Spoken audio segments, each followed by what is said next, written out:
Amazon forest ಪ್ರಪಂಚದಲ್ಲೇ ಅತಿ ದೊಡ್ಡ ಕಾಡು. ಈ ವಿಶಾಲವಾದ ಕಾಡಿನ ಮಧ್ಯೆ ನಿಮ್ಮನ್ನ ಬಿಟ್ರೆ ಹೇಗಿರುತ್ತೆ ಅಂತ ಒಂದ್ಸಲ ಊಹೆ ಮಾಡ್ಕೊಳ್ಳಿ. ಅಲ್ಲಿಂದ ಹೊರಗೆ ಬರೋಕೆ ನಿಮಗೆ ಸರಿಸುಮಾರು 472 ದಿನಗಳು ಹಿಡಿಯುತ್ತವೆ. ಹೆಜ್ಜೆ ಹೆಜ್ಜೆಗೂ ದೊಡ್ಡ ದೊಡ್ಡ ಮರಗಳು ಮತ್ತು ದಟ್ಟವಾದ ಪೊದೆಗಳು ನಿಮ್ಮ ದಾರಿಯನ್ನ ಮುಚ್ಚಿ ಹಾಕಿರುತ್ತವೆ. ಸೊ ದಾರಿನೇ ಕಾಣಿಸದೇ ಇದ್ದಾಗ ಅಂತಹ ಕಾಡನ್ನ ದಾಟೋದು ಎಷ್ಟು ಕಷ್ಟ ಅಂತ ನೀವೇ ಊಹೆ ಮಾಡ್ಕೊಳ್ಳಿ. ಈ ಕಾಡಿನಲ್ಲಿ ವಾಸಿಸುವ ಪ್ರಾಣಿ ದೊಡ್ಡದು ಚಿಕ್ಕದು ಅನ್ನೋ ವ್ಯತ್ಯಾಸ ಇಲ್ಲ. ಅವುಗಳ ಗುರಿ ಒಂದೇ, ನಿಮ್ಮನ್ನ ಕೊಂದು ತಮ್ಮ ಹೊಟ್ಟೆ ತುಂಬಿಸಿಕೊಳ್ಳೋದು. ಎಲ್ಲಿಂದ ಯಾವಾಗ ಯಾವ ಅಪಾಯ ಬರುತ್ತೋ ಊಹಿಸೋಕು ಸಾಧ್ಯವಿಲ್ಲ. ಮರದ ಕೊಂಬೆಯ ಮೇಲಿಂದ ಒಂದು ದೊಡ್ಡ ಅನುಕೊಂಡ ಬಿದ್ದು ನಿಮ್ಮನ್ನ ಸುತ್ತಿಕೊಳ್ಳುವ ಅಪಾಯವೂ ಇರಬಹುದು. ಪೊದೆಗಳ ಹಿಂದೆ ಅಡಗಿರುವ ಒಂದು ಚಿರತೆ ನಿಮ್ಮ ಮೇಲೆ ಹಠಾತ್ತನೆ ದಾಳಿ ಕೂಡ ಮಾಡಬಹುದು. ಅಥವಾ ನದಿಯಲ್ಲಿರುವ ಪಿರಾನಾ ಮೀನುಗಳು ಗುಂಪು ಗುಂಪಾಗಿ ಬಂದು ನಿಮ್ಮನ್ನ ಎಳೆದು ತಿನ್ನಬಹುದು. ಇದೇ ಅಮೆಜಾನ್ ಕಾಡು. ಇಲ್ಲಿ ಒಂದು ಸಣ್ಣ ತಪ್ಪು ಕೂಡ ನಿಮ್ಮ ಪ್ರಾಣವನ್ನ ಕಾಡಿಗೆ ಆಹುತಿ ಮಾಡುತ್ತೆ. ಈ ಅಮೆಜಾನ್ ಕಾಡಿನ ವಿಸ್ತೀರ್ಣ ಸುಮಾರು 55 ಲಕ್ಷ ಚದರ ಕಿಲೋಮೀಟರ್ಗಳು. ಇದು ಎಷ್ಟು ದೊಡ್ಡದು ಅಂದ್ರೆ ಪಾಕಿಸ್ತಾನದಂತಹ 7 ದೇಶಗಳು ಈ ಒಂದೇ ಕಾಡಿನಲ್ಲಿ ಸುಲಭವಾಗಿ ಹಿಡಿಯುತ್ತವೆ. ಭಾರತದಂತಹ 2 ದೊಡ್ಡ ದೇಶಗಳು ಕೂಡ ಇದರಲ್ಲಿ ಸುಲಭವಾಗಿ ಸರಿ ಹೋಗುತ್ತವೆ. ದುಬೈ ನಗರದಷ್ಟು ವಿಸ್ತೀರ್ಣವಿರುವ ಪ್ರದೇಶವನ್ನ 157 ಬಾರಿ ಇಟ್ಟರೂ ಕೂಡ ಈ ಕಾಡು ತುಂಬಲ್ಲ. ಸೊ ಈ ಉದಾಹರಣೆಗಳಿಂದ ಅಮೆಜಾನ್ ಕಾಡು ಎಷ್ಟು ದೊಡ್ಡದಾಗಿರ್ಬೋದು ಅಂತ ನೀವೇ ಊಹೆ ಮಾಡ್ಕೊಳ್ಳಿ. ಈ ಕಾಡು ಪ್ರದೇಶ 9 ದೇಶಗಳಲ್ಲಿ ಹರಡಿದೆ. ಅವು Brazil, Peru, Colombia, Venezuela, Ecuador, Bolivia, Guyana, Suriname ಮತ್ತು ಫ್ರೆಂಚ್. ಸೊ ಈಗ ನಾನು ಹೇಳುವ ವಿಷಯ ನಿಮ್ಗೆ ಆಶ್ಚರ್ಯವನ್ನ ಉಂಟು ಮಾಡಬಹುದು. ನಾವು ಉಸಿರಾಡುವ ಆಕ್ಸಿಜನ್ ನಲ್ಲಿ 20% ಆಕ್ಸಿಜನ್ ಈ ಕಾಡಿನಿಂದಲೇ ಬರುತ್ತೆ. ಅಂದ್ರೆ ನಾವು ತೆಗೆದುಕೊಳ್ಳುವ ಪ್ರತಿ 5 ಉಸಿರಾಟಗಳಲ್ಲಿ ಒಂದು ಉಸಿರು ಈ ಕಾಡಿನಿಂದಲೇ ಬರುತ್ತೆ. ಈ ಕಾಡಿನಲ್ಲಿ ಸರಿಸುಮಾರು 390 ಬಿಲಿಯನ್ ಮರಗಳು ಇವೆ ಎಂದು ಅಂದಾಜಿಸಲಾಗಿದೆ. ಅಂದ್ರೆ ಪ್ರಪಂಚದ ಮರಗಳಲ್ಲಿ 16% ಮರಗಳು ಇಲ್ಲೇ ಇವೆ. ಒಂದು ವೇಳೆ ನೀವು ಈ ಕಾಡಿನ ಸುತ್ತ ಒಂದು ಸುತ್ತಿ ಬರಬೇಕು ಅಂತ ಅಂದುಕೊಂಡ್ರೆ ಅದು ಸರಿಸುಮಾರು 9500 ಕಿಲೋಮೀಟರ್ ದೂರ ಇರುತ್ತೆ. ಇದು ಭಾರತದಲ್ಲಿ ಕನ್ಯಾಕುಮಾರಿಯಿಂದ ಕಾಶ್ಮೀರಕ್ಕೆ ಹೋಗಿ ಮತ್ತೆ ವಾಪಸ್ ಬರುವಷ್ಟು ದೂರ. ಈ ಕಾಡನ್ನ ಅಮೆಜಾನ್ ರೈನ್ ಫಾರೆಸ್ಟ್ ಎಂದು ಕೂಡ ಕರೀತಾರೆ. ಯಾಕೆಂದ್ರೆ ಇಲ್ಲಿ ಪ್ರತಿ ವರ್ಷ, ಪ್ರತಿ ದಿನ, ಪ್ರತಿ ವಾರ ಮಳೆ ಬೀಳ್ತಾನೆ ಇರುತ್ತೆ. ಸೊ ಹೆಚ್ಚಾಗಿ ಮಳೆ ಬೀಳೋದ್ರಿಂದಲೇ ಇಲ್ಲಿನ ಮರಗಳು ತುಂಬಾ ದಟ್ಟವಾಗಿ, ಗಟ್ಟಿಯಾಗಿ ಮತ್ತು ಶಕ್ತಿಶಾಲಿಯಾಗಿ ಬೆಳೆಯುತ್ತವೆ. ಅಮೆಜಾನ್ ಕಾಡಿನಲ್ಲಿ ಸಾವಿರಾರು ವರ್ಷಗಳಿಂದ ಆಧಿಪತ್ಯವನ್ನ ಮೆರಿತಾ ಇರುವ ಅನೇಕ ಜೀವಿಗಳಿವೆ. ಅವುಗಳಲ್ಲಿ ಜಾಗ್ವಾರ್ ಕೂಡ ಒಂದು. ಇದು ಆ ಕಾಡಿನ ಆಹಾರ ಸರಪಳಿಯಲ್ಲಿ ಅಗ್ರಸ್ಥಾನದಲ್ಲಿದೆ. ಅದೇ ರೀತಿ ಬಣ್ಣ ಬಣ್ಣದ ಮಕಾವ್ ಪಕ್ಷಿಗಳು, ವಿಚಿತ್ರ ಕೀಟಗಳು ಮತ್ತು ಇಲ್ಲಿ ಮಾತ್ರವೇ ಕಾಣಿಸುವ ಸಸ್ಯಗಳು ಈ ಕಾಡಿನ ವಿಶೇಷತೆ ಅಂತ ಹೇಳ್ಬೋದು. ಅಮೆಜಾನ್ ಕಾಡು ಅಂದ್ರೆ ಕೇವಲ ಕಾಡಲ್ಲ, ಇದೊಂದು ಗಾಢವಾದ ಅದ್ಭುತ. ಈ ಪ್ರದೇಶದಲ್ಲಿ ಮಳೆ ಬಿದ್ದಾಗ ನೀರು ಮರಗಳ ಮೂಲಕ ಸುಮಾರು 10 ನಿಮಿಷಗಳ ಕಾಲ ಜಾರಿ ನಂತರವೇ ಭೂಮಿಯನ್ನ ತಲುಪುತ್ತವೆ. ಈ ದಟ್ಟವಾದ ಮರಗಳ ಕಾರಣದಿಂದ ಹಗಲೊತ್ತಿನಲ್ಲೂ ಕೂಡ ಇಲ್ಲಿ ಕತ್ತಲೆ ಕವಿದಿರುತ್ತೆ. ಕಾಗೆ ಕೂಡ ನುಗ್ಗದ ಕಾಡಂತೆ ಈ ಕಾಡು ಅನೇಕ ಅಪರೂಪದ ಜೀವಿಗಳಿಗೆ ನಿಲಯ ಅಂತ ಹೇಳ್ಬೋದು.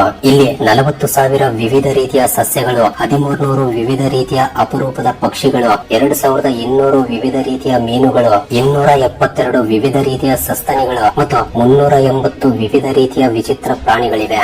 ಈ ಜೀವಿಗಳು ಪ್ರಪಂಚದಲ್ಲಿ ಬೇರೆಲ್ಲೂ ಕಾಣಿಸೋದೇ ಇಲ್ಲ, ಕೇವಲ ಅಮೆಜಾನ್ ನಲ್ಲಿ ಮಾತ್ರವೇ ಕಾಣಿಸುತ್ತವೆ. ಇಲ್ಲಿನ ಕೀಟಗಳ ಬಗ್ಗೆ ಹೇಳೋದಾದ್ರೆ ಸುಮಾರು 25 ಲಕ್ಷ ವಿವಿಧ ರೀತಿಯ ಕೀಟಗಳಿವೆ. ಅವುಗಳಲ್ಲಿ ಬಹಳಷ್ಟು ಕೀಟಗಳು ವಿಷಪೂರಿತ ಕೀಟಗಳೇ. ಈ ಕಾಡು ಹೊರಗಿನಿಂದ ತುಂಬಾ ಸುಂದರವಾಗಿ ಕಾಣಿಸುತ್ತೆ, ಆದ್ರೆ ಒಳಗಡೆ ಅನೇಕ ಅಪಾಯಗಳು ಕಾದಿರುತ್ತವೆ. ಒಂದು ಸಣ್ಣ ಕೀಟ ಕೂಡ ಅತ್ಯಂತ ಅಪಾಯಕರವಾದ ವಿಷವನ್ನ ಹೊಂದಿರುತ್ತೆ. ಸೊ ಅಮೆಜಾನ್ ಕಾಡಿನ ಮೊದಲ ಅಪಾಯಕಾರಿ ಜೀವಿ ಅಂದ್ರೆ ಗ್ರೀನ್ ಅನಕೊಂಡ.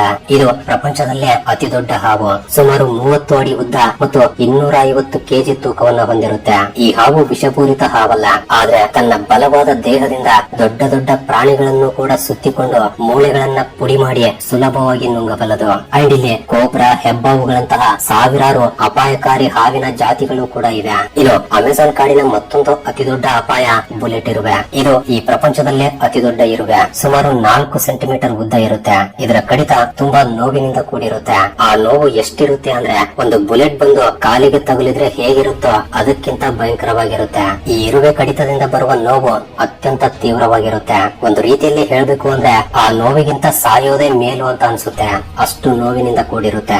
ಅಮೆಜಾನ್ ನದಿ ಪ್ರಪಂಚದ 2ನೇ ಅತಿ ಉದ್ದದ ನದಿ. ಇದರ ಒಟ್ಟು ಉದ್ದ 6840 ಕಿಲೋಮೀಟರ್ಸ್. ಇದು ಸುಮಾರು 329 ಅಡಿಗಳಷ್ಟು ಆಳದವರೆಗೂ ಇರುತ್ತೆ. ಆದ್ರೆ ಇದರ ನಿಜವಾದ ಶಕ್ತಿ ಇರೋದು ಇದರ ನೀರಿನ ಹರಿವಿನಲ್ಲಿ. ಇದು ಪ್ರಪಂಚದಲ್ಲೇ ಅತಿ ದೊಡ್ಡ ನದಿ. ಪ್ರತಿ ಸೆಕೆಂಡ್ಗೆ 219,000 ಕ್ಯೂಬಿಕ್ ಮೀಟರ್ ನೀರನ್ನ ಸಾಗಿಸುತ್ತೆ. ಸೊ ಈ ನೀರಿನ ಪ್ರಮಾಣ ಎಷ್ಟಿರುತ್ತೆ ಅಂತ ನಾವು ಇನ್ನೂ ಎಕ್ಸಾಕ್ಟ್ ಆಗಿ ಹೇಳಬೇಕು ಅಂದ್ರೆ ಪ್ರಪಂಚದ ಅತಿ ದೊಡ್ಡ ಈಜುಕೊಳವಾಗಿರುವ ಈಜಿಪ್ಟ್ ನ ಸಿಟಿ ಸ್ಟಾರ್ ಶಾರ್ಮ್ ಎಲ್ ಶೇಖ್ ಅನ್ನ ಅಮೆಜಾನ್ ನದಿಯ ನೀರು ಕೇವಲ 1 ಸೆಕೆಂಡ್ ನಲ್ಲೇ ತುಂಬಿಸಿ ಬಿಡುತ್ತೆ. ಅಂದ್ರೆ ಕಣ್ಣು ಮುಚ್ಚಿ ತೆರೆಯೋದ್ರೊಳಗೆ ಒಂದು ದೊಡ್ಡ ಕೊಳ ನೀರಿನಿಂದ ತುಂಬಿ ಹೋಗುತ್ತೆ. ಅಮೆಜಾನ್ ನದಿಯಿಂದ ಬರುವ ನೀರು ಅಟ್ಲಾಂಟಿಕ್ ಮಹಾಸಾಗರದಲ್ಲಿ ಸೇರುತ್ತೆ. ಇದು ಎಷ್ಟು ಶಕ್ತಿಶಾಲಿ ಅಂದ್ರೆ ಪ್ರಪಂಚದ ಟಾಪ್ 14 ನದಿಗಳು ಇದರಲ್ಲಿ ಸೇರಿದ್ರು ಅವು ಅಮೆಜಾನ್ ನದಿಯ ಹರಿವಿಗೆ ಸರಿಸಾಟಿ ಆಗಲ್ಲ.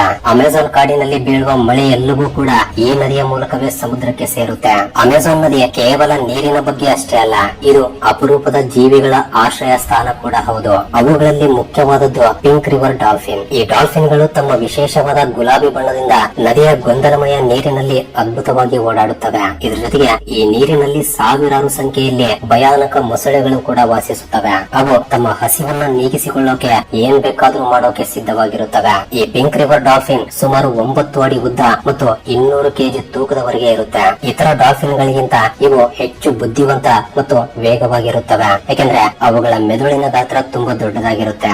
ಸಾಮಾನ್ಯವಾಗಿ ಡಾಲ್ಫಿನ್ ಗಳು ಮನುಷ್ಯರೊಂದಿಗೆ ಸ್ನೇಹಪರವಾಗಿರುತ್ತವೆ, ಆದ್ರೆ ಈ ಪಿಂಕ್ ರಿವರ್ ಡಾಲ್ಫಿನ್ ಗಳು ಕೆಲವು ಬಾರಿ ಆಕ್ರಮಣಕಾರಿಯಾಗಿ ಬದಲಾಗಿ ಮನುಷ್ಯರ ಮೇಲೂ ಕೂಡ ದಾಳಿ ಮಾಡುವ ಅವಕಾಶವಿರುತ್ತೆ. ಆದ್ರೂ ಕೂಡ ಇವು ಅಮೆಜಾನ್ ನದಿಯ ಅತ್ಯಂತ ಆಕರ್ಷಣೀಯ ಜೀವಿಗಳಲ್ಲಿ ಒಂದಾಗಿವೆ. ಅಮೆಜಾನ್ ನದಿಯಲ್ಲಿರುವ ಇನ್ನೊಂದು ಆಶ್ಚರ್ಯಕರ ಜೀವಿ ಅಂದ್ರೆ ಎಲೆಕ್ಟ್ರಿಕ್ ಈಲ್. ಈ ಮೀನು 860 ವೋಲ್ಟ್ಸ್ ಗಳವರೆಗೆ ವಿದ್ಯುತ್ ಅನ್ನು ಉತ್ಪಾದಿಸಬಲ್ಲದು. ಈ ವಿದ್ಯುತ್ ಅನ್ನು ತನ್ನನ್ನು ತಾನು ರಕ್ಷಿಸಿಕೊಳ್ಳುವ ಸಲುವಾಗಿ ಮತ್ತು ಬೇಟೆಯಾಡೋಕೆ ಬಳಸುತ್ತೆ. ಇದರಿಂದ ಬರುವ ಶಾಕ್ ಚಿಕ್ಕ ಜೀವಿಗಳನ್ನ ಕ್ಷಣದಲ್ಲೇ ಸಾಯಿಸಿ ಬಿಡುತ್ತೆ. ದೊಡ್ಡ ಪ್ರಾಣಿಗಳಿಗೂ ಕೂಡ ಅಪಾಯ ಕಟ್ಟಿಟ್ಟ ಬುತ್ತಿ. ಅಮೆಜಾನ್ ನದಿಯಲ್ಲಿ ಎಲೆಕ್ಟ್ರಿಕ್ ಈಲ್ಸ್ ಗಳಿಂದ ಮನುಷ್ಯರಿಗೆ ಶಾಕ್ ಹೊಡೆದಿರುವ ಘಟನೆಗಳು ಕೂಡ ಬಹಳಷ್ಟಿವೆ.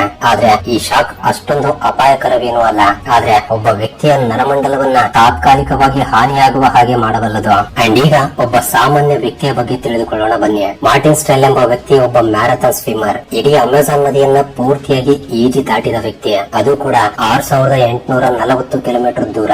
ಈ ನದಿಯಲ್ಲಿ ದೊಡ್ಡ ದೊಡ್ಡ ಮೊಸಳೆಗಳು, ಎಲೆಕ್ಟ್ರಿಕ್ ಈಲ್ಸ್ ಮತ್ತು ಅನಕೊಂಡಾಗಳು ಇದ್ರೂ ಕೂಡ ಇವರು ಈ ಸಾಹಸವನ್ನ ಕೇವಲ 66 ದಿನಗಳಲ್ಲೇ ಪೂರ್ತಿ ಮಾಡಿದ್ದಾರೆ.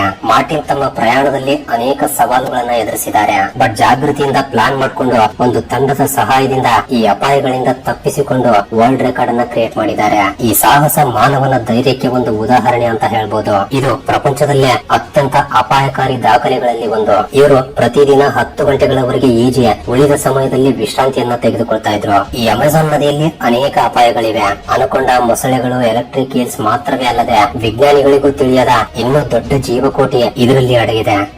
ಅಡಗಿಲ್ಲ, ಸ್ವತಂತ್ರವಾಗಿ ಓಡಾಡ್ತಾ ಇದೆ. ಅಮೆಜಾನ್ ಕಾಡಿನ ಪೆರು ದೇಶದ ಭಾಗದಲ್ಲಿ ಒಂದು ಅದ್ಭುತ ನದಿ ಇದೆ. ಅದು ಅತ್ಯಂತ ಉದ್ದವಾಗಿರುತ್ತೆ, ಆದ್ರೆ ಅದರ ನೀರಿನ ಟೆಂಪರೇಚರ್ 90 ರಿಂದ 100 ಡಿಗ್ರಿ ಸೆಲ್ಸಿಯಸ್ ವರೆಗೆ ಇರುತ್ತೆ. ಈ ನದಿ ಯಾಕೆ ಈ ರೀತಿ ಬಾಯ್ಲ್ ಆಗ್ತಾ ಇದೆ ಎಂದು ಇಂದಿಗೂ ಯಾರಿಗೂ ಗೊತ್ತಿಲ್ಲ. ಅಮೆಜಾನ್ ಕಾಡಿನಲ್ಲಿ ಸುಮಾರು 600 ಬುಡಕಟ್ಟು ಜನಾಂಗದವರು ವಾಸಿಸ್ತಾ ಇದ್ದಾರೆ. ಈ ಜನರು ಕಾಡು ಪ್ರಾಣಿಗಳನ್ನ ಬೇಟೆಯಾಡಿ ತಮ್ಮ ಸಂಸ್ಕೃತಿ ಮತ್ತು ಸಂಪ್ರದಾಯಗಳಲ್ಲಿ ತಮ್ಮ ಜೀವನವನ್ನ ನಡೆಸ್ತಾ ಇದ್ದಾರೆ. ಇವರಿಗೆ ಇಂದಿಗೂ ಕೂಡ ಆಧುನಿಕ ಪ್ರಪಂಚದೊಂದಿಗೆ ಯಾವುದೇ ಸಂಪರ್ಕ ಇಲ್ಲ. ಈ ಕಾಡಿನಲ್ಲಿ ಇನ್ನೊಂದು ಆಶ್ಚರ್ಯಕರವಾದ ರಹಸ್ಯ ಅಡಗಿದೆ, ಅವೇ ಜಿಯೋಗ್ಲಿಫ್ಸ್. ಜಿಯೋಗ್ಲಿಫ್ಸ್ ಅಂದ್ರೆ ಭೂಮಿಯ ಮೇಲೆ ಇರುವ ದೊಡ್ಡ ರೇಖಾಗಣಿತದ ಆಕಾರಗಳು ಅಥವಾ ರಹಸ್ಯ ಗುರುತುಗಳು. ಇವು ಎಷ್ಟು ದೊಡ್ಡವು ಅಂದ್ರೆ ಕೆಲವು ಜಿಯೋಗ್ಲಿಫ್ಸ್ ಗಳು 1.5 ಕಿಲೋಮೀಟರ್ ವಿಸ್ತೀರ್ಣದವರೆಗೆ ಹರಡಿಕೊಂಡಿವೆ. ಸ್ಯಾಟಲೈಟ್ ಇಮೇಜಸ್ ಮೂಲಕ ನೋಡಿದಾಗ ಈ ಜಿಯೋಗ್ಲಿಫ್ಸ್ ಗಳು ಸ್ಪಷ್ಟವಾಗಿ ಕಾಣಿಸುತ್ತವೆ. ಅಮೆಜಾನ್ ಕಾಡಿನಲ್ಲಿ ಇಂತಹ 300ಕ್ಕಿಂತ ಹೆಚ್ಚು ಜಿಯೋಗ್ಲಿಫ್ಸ್ ಗಳು ಕಾಣಿಸಿಕೊಂಡಿವೆ. ಈ ವಿಚಿತ್ರ ಗುರುತುಗಳು ಯಾಕಿವೆ, ಇವುಗಳನ್ನ ಯಾರು ಸೃಷ್ಟಿಸಿದ್ದಾರೆ, ಯಾವ ಉದ್ದೇಶದಿಂದ ಇವುಗಳನ್ನ ತಯಾರಿಸಲಾಗಿದೆ ಎಂಬ ಪ್ರಶ್ನೆಗಳಿಗೆ ಇವತ್ತಿಗೂ ಉತ್ತರ ಸಿಕ್ಕಿಲ್ಲ. ಇವು ಒಂದು ರಹಸ್ಯವಾಗಿಯೇ ಉಳಿದು ಹೋಗಿವೆ. ಸೊ ಈ ಜಿಯೋಗ್ಲಿಫ್ಸ್ ಗಳ ಬಗ್ಗೆ ಇನ್ನೂ ಜಾಸ್ತಿ ತಿಳ್ಕೋಬೇಕು ಅಂತ ಅಂದುಕೊಂಡ್ರೆ ಕಮೆಂಟ್ ನಲ್ಲಿ ಎಸ್ ಅಂತ ಟೈಪ್ ಮಾಡಿ. ನೆಕ್ಸ್ಟ್ ವಿಡಿಯೋ ಅದರ ಬಗ್ಗೆ ಮಾಡೋಕೆ ಟ್ರೈ ಮಾಡ್ತೀನಿ. ಸೊ ಇದು ಫ್ರೆಂಡ್ಸ್ ಈ ವಿಡಿಯೋಗೆ ಇಷ್ಟೇ. ವಿಡಿಯೋ ಇಷ್ಟವಾಗಿದ್ರೆ ತಪ್ಪದೆ ವಿಡಿಯೋಗೆ ಒಂದು ಲೈಕ್ ಕೊಟ್ಟು ನಿಮ್ಮ ಫ್ರೆಂಡ್ಸ್ ಅಂಡ್ ಫ್ಯಾಮಿಲಿ ಜೊತೆ ಶೇರ್ ಮಾಡಿ. ಅಂಡ್ ಇಂತಹ ಇಂಟ್ರೆಸ್ಟಿಂಗ್ ವಿಡಿಯೋಗಳಿಗೋಸ್ಕರ ತಪ್ಪದೆ ನಮ್ಮ ಚಾನೆಲ್ ಅನ್ನ ಸಬ್ಸ್ಕ್ರೈಬ್ ಮಾಡೋದು ಮಾತ್ರ ಮರಿಬೇಡಿ. ನೆಕ್ಸ್ಟ್ ವಿಡಿಯೋದಲ್ಲಿ ಮತ್ತೆ ಸಿಗೋಣ. Thanks for watching.